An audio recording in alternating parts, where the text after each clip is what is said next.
भन आशा मलाई किन बोलाएको? आज म तपाईलाई एकदम खुसीको कुरा सुनाउनेवाला छु नि। खुसीको खबर के छ त्यस्तो खुसीको खबर? के भने नि विक्रम, मेरो पेटमा हाम्रो मायाको चिनो बसेको छ। यो त मैले सोचेको पनि थिइनँ। हेर, जे हुनु गल्ती हामीबाट भग्यो। बरु तिमीलाई जति सहयोग गर्नुपर्छ, जे गर्नुपर्छ म गर्न तयार छु। तर तिमीले यो बच्चा फालिदेऊ। तपाईँ जे भन्ने नि भन्नु, तर म यो निशानीलाई फाल्न सक्दिनँ। तिमीले यदि यो बच्चा फालेनौ भने म झुन्डेर मरिदिन्छु, बुझ्यौ? मेरो पनि समाजमा इज्जत छ। ठिकै छ, यदि मैले यो बच्चा नफाल्दा तपाईँले यस्तो गलत निर्णय लिनुहुन्छ भने म यो बच्चा फालिदिन्छु। तर मलाई जिन्दगीभर हजुरकै साथ चाहिन्छ।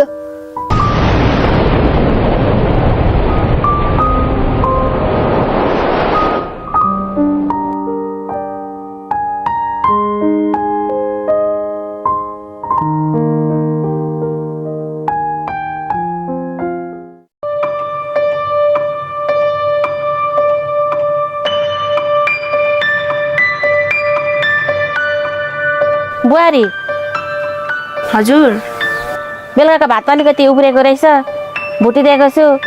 खाएर गाईलाई घाँस हालिदेऊ है, म अलिकति घाँस काटेर आउँछु। हस् आमा।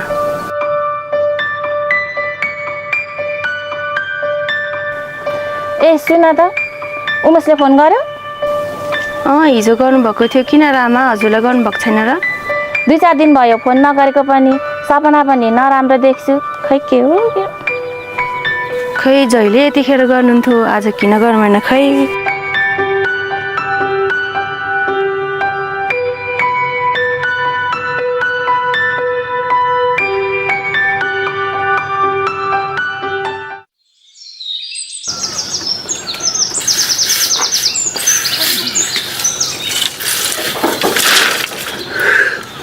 ए बुढी, कहाँ गयो त्यो?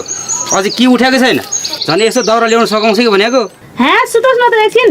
एउटै छोरो हो, हिजो अलि ढिला आएको थियो। एकछिन सुत्न दिउँ न। के भयो त? हेर हेर, मालिकको भर्खर सवारी। तेरो उमेरमा त हामीले कति काम भ्याइसक्थ्यो। यो सब तैँले गर्दाखेरि भएको हो। यो छोरा तैँले बिगारिस्। दोष जति मलाई दिनु नि। या कति ल्याङल्याङ हो? ए हाम्रो कुरा अब तँलाई ल्याङल्याङ भयो? होइन, बिहान बिहानै मिठो भजन सुनेको। जान्छु जान्छु भन्दै बस्दै छिटो गइहाल। गइहाल्छु नि, यति कुरा पनि राम्रोसँग भन्नु सकिँदैन। हेर त्यहाँ बिहानै बिहानै थुतुन चलाएको। गइहाल्छु भन्दै बस्दै, गइहाल्नु त, छिटो जा।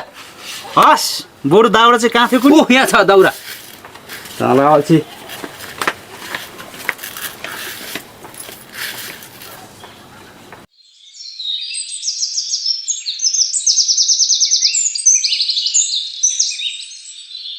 विक्रम, विक्रम, के साह्रो हतार हौ? आजै हिँडेर बेहुला जस्तो।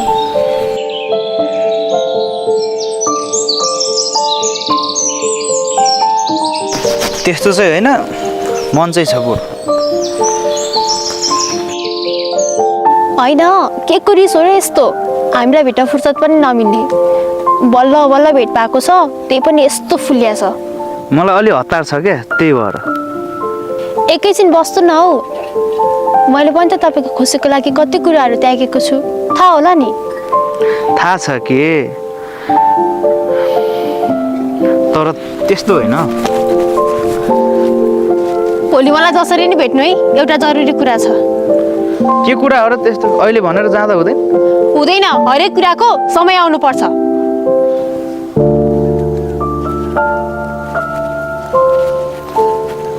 के कुरा र चाहिँ यस्तो? खै के भएको नि परदेशको ठाउँमा, त्यसलाई पनि फोन पनि गरिँदैन। ओहो सम्धिनीज्यू, गुनगुनाउँदा के सोधे हो? के सोच्नु नि, छोराको न्यास्रो लागेर धेरै दिन भयो फोन नगरेको। अनि सम्धिज्यू टाढै लाग्नुभयो। त्यहाँ तल पाखामा अलिकति चिसो दाउरा काटिरहेको थियो, सुक्यो कि भनेर हेर्न जान लागेको। अहिले मलाई अलि हतार छ सम्धिनीज्यू। पछि बसेर कुरा गरौँला नि है। ए हस्।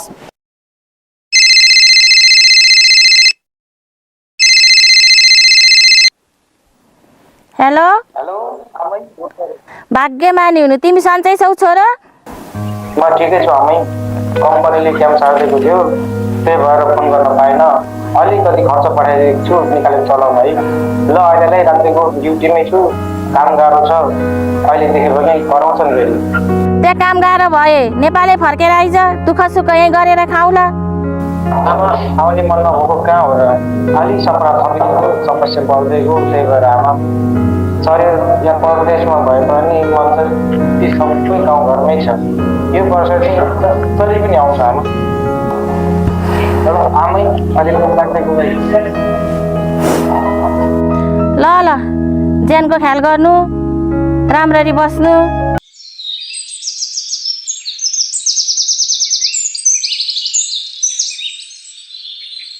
ओहो भाउजू, पानी भर्दै हुनुहुन्छ? हजुर, के गर्नु, छोरी मान्छेको काम गर्नै पर्यो, नगरी सुख छैन। अनि बाबु चाहिँ टाढा कि कसो? ए म कता हुनु र, यसो ज्यानलाई दुःख दिउँ कि भनेर हिँडेको नि भाउजू। ए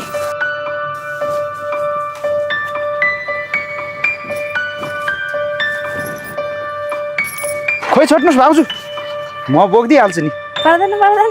होइन होइन होइन, खोइ दिनुहोस्, के भयो त।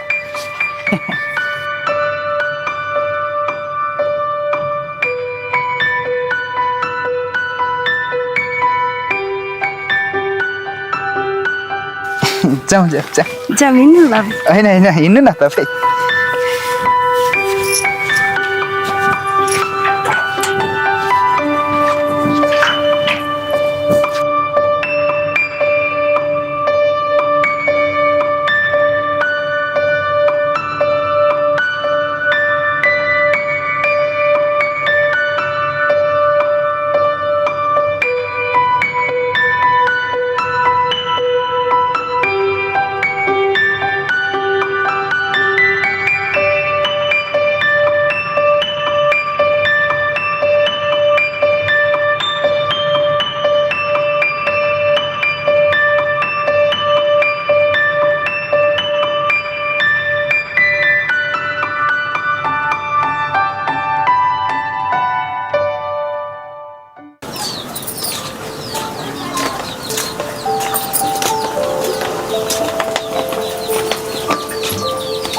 म समाइदिएँ।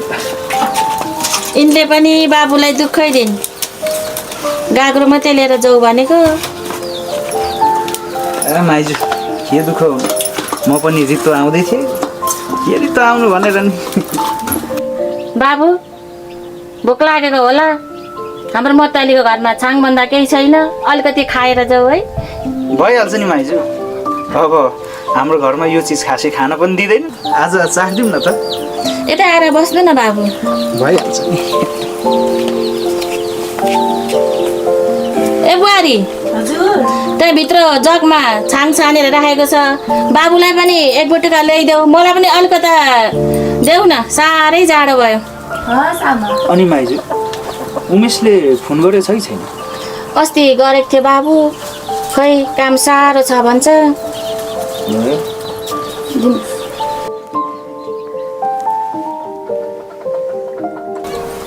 दिनु आमा।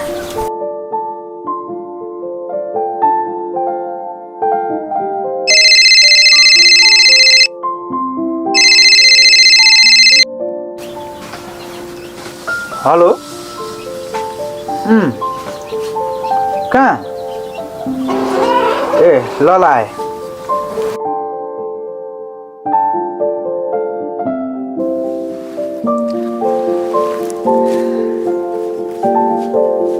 अलि थप्दिउँ बाबु? होइन पर्दैन भाउजू, मलाई अलिकति हतार छ। ल है माइजू, लागे।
यति चाँडै के हो सधैँ हतारमा देख्छु त काली चुप मलाई काली भनेको मन पर्दैन नरिसाउ न मायाले राखिदिएको नाम हो के मान्छे त तिमी गोरी नै छौ नि ल ल धेरै मक्का पार्नु पर्दैन मैले हिजो के भनेको थिएँ याद छ नि ए साँच्ची मैले त भुसुकै बिर्सिछु तिमीले के भनेको थियौ रे अब भन न त जान खाएर आएको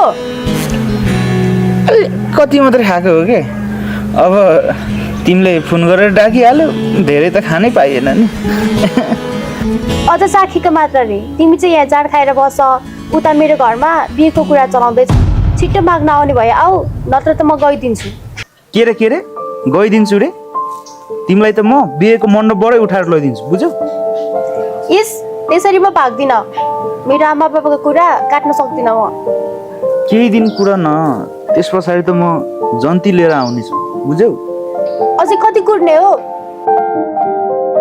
ल ठिकै छ म भोलि काठमाडौँ जाँदैछु आउँदासम्म पनि भएन भने आमा बाबाले जता भन्नुहुन्छ म उतै गइदिन्छु ओके प्यारी अब फरक पर्दैन के कसम भयो धेरै मक्का पार्नु पर्दैन भोलि माथिसम्म पुर्याउन आउनु है अहिले जाउँ हुन्छ जाम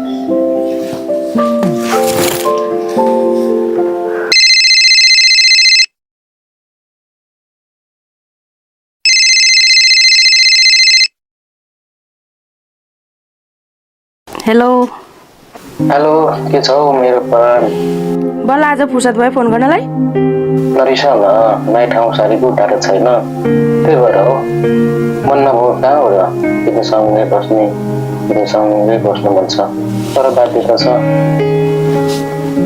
कसलाई मन हुँदैन र आफ्नो परिवारसँगै बस्ने टाढिनु पर्ने बाध्य छ ओ हेलो यता हेर न तपाईँ कहिले आउने आउँछु छिट्टै आउँछु मेरो हरेक सुख दुःख मैलेसम्म साथ दिऊ अब केही समय कुरा न तिम्रो हरेक रहर इच्छाहरू पुरा गरिदिनेछु ओइ तिम्रो को छैन तिमी रोयो भने म पनि रोइदिन्छु अब रुन्न त्यसो भए आशा त खै आशा खै हाँसेको आशा भन्ने मान्छे आफै रोइरहेछ म रुख होइन आँखामा धुलो पसेछ त्यही भएर अलि राखिदिएको भाइ पछि कल गर्छ है हस् बाई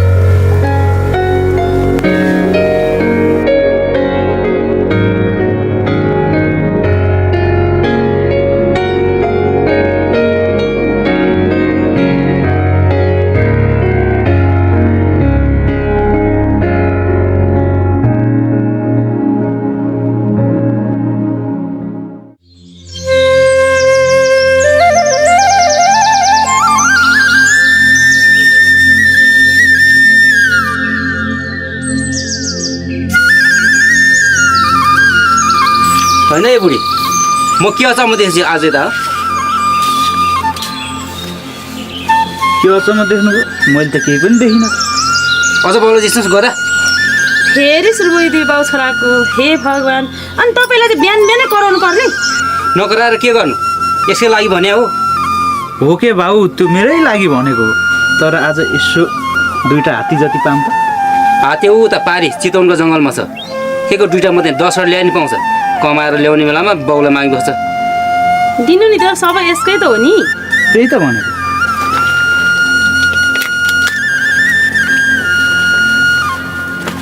ए बाबु सुन त हजुर त्यो माइजूले खेत पनि पर्न भन्नुभएको थियो गए पनि हुने ए माइजूकोमा त भइहाल्छ नि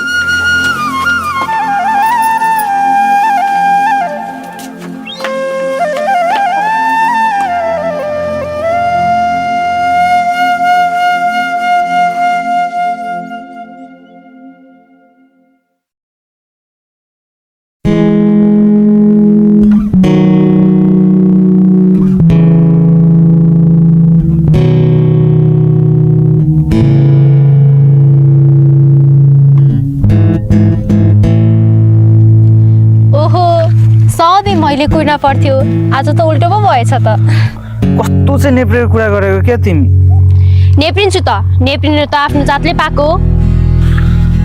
छुट्ने बेलामा त यसो मिठो बोलिदिएर गए नि हुने फकाउँछ भनेर होला। पर्दैन फकाउन, हामी को हो र फकाउनु? कस्तो रिसाएको के मैले त तिम्रो मन पो चोरेको हो त। हेर रिसको पोको होला खुब। तिम्रो ल मेरै कसम मेरो अलिकति पनि विश्वास छैन तिमीलाई? छ भनेको के अब जाउँ। अनि विक्रम मैले भनेको कुरा त याद छ नि? याद छ बाबा याद छ। बरु गाडी छुट्न सक्छ जाउँ पुऱ्याइदिन्छु तिमीलाई कोर्ट।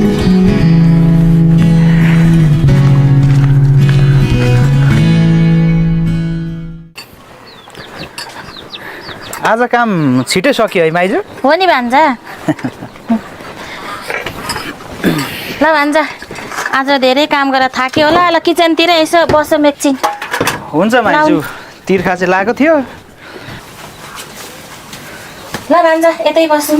ए हुन्छ माइजू। अझै भात पकाएको छैन बुहारी? भर्खर त बस्तु भाउ गरेर सक्यो, अब पकाउँछु नि आमा। होइन माइजू मेरो लागि हो भने चाहिँ पर्दैन। आज टन्ने खाजा खाइयो, बरु छ भने यसो जाँड चाहिँ खाउँ न माइजू। मैले पनि खाजा अबेले खाएको थियो, भोक लागेको छैन। त्यसो भए नबसाउँदा हुन्छ त भान्जा? हुन्छ माइजू हुन्छ। म पनि खाना खान्न, भोक छैन आमा। बरु आज अलिकति म पनि जाम खान्छु नि है। ल मनले मागेको कुरा खानु त पर्छ नि, त्यस्तो कुरा सोधिरहनु पर्छ?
बुहारी मलाई चाहिँ पुग्यो, रात पनि धेरै छिप्यो। भान्जा बाबु चाहिँ यतै सुतेर भोलि बिहानै जानु होला। होइन होइन माइजू म जान्छु। यतै सुते भइगयो नि त, हामी खाँदैनौँ क्या र? भइगयो नि त त्यसो भए त। ल बुहारी बाबुलाई बिस्तारा देखाइदिनु, म चाहिँ लाग्यो बिस्तारातिर। बुढी मान्छे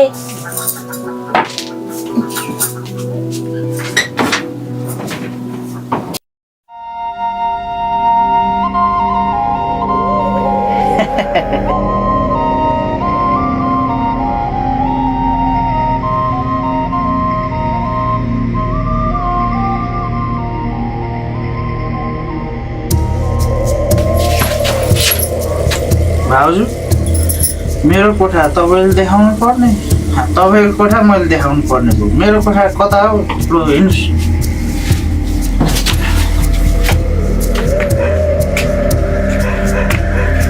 साँच्चै भाउजू मेरो कोठा चाहिँ कता थियो खोली?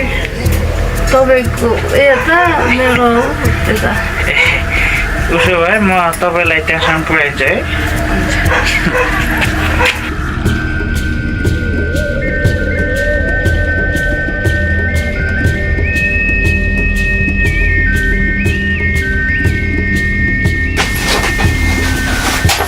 बस्नुहोस्। आज अनि साँच्ची भाउजूले किन यसरी खानुभयो केही बुझ्नै सकिएन। आज अलि धेरै टेन्सन थियो त्यही भएर खाएको मार्न गर्नु ल ए ल ल म गएँ त आज बस्नु न एकछिन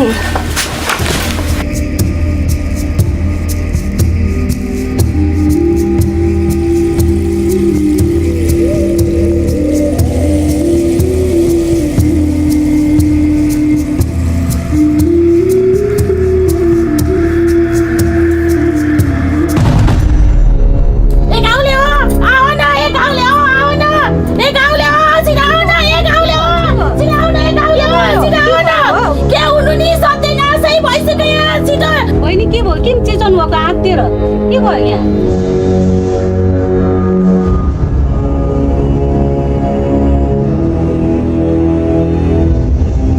के हुनु नि सत्यनाशै भइसक्यो यहाँ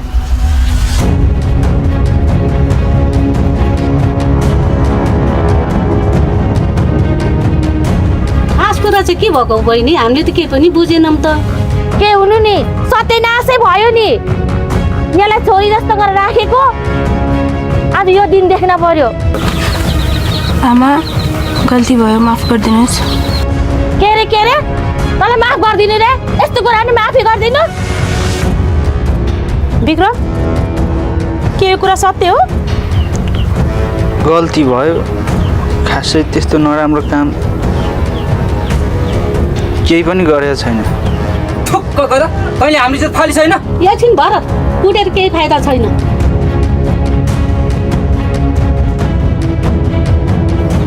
एकचोटि उमेशलाई फोन गर अनि त्यसपछि थाहा हुन्छ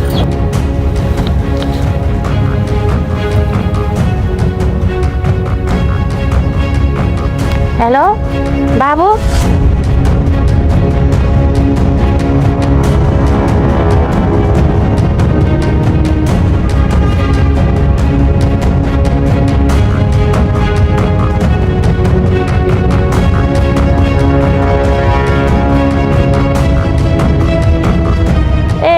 ल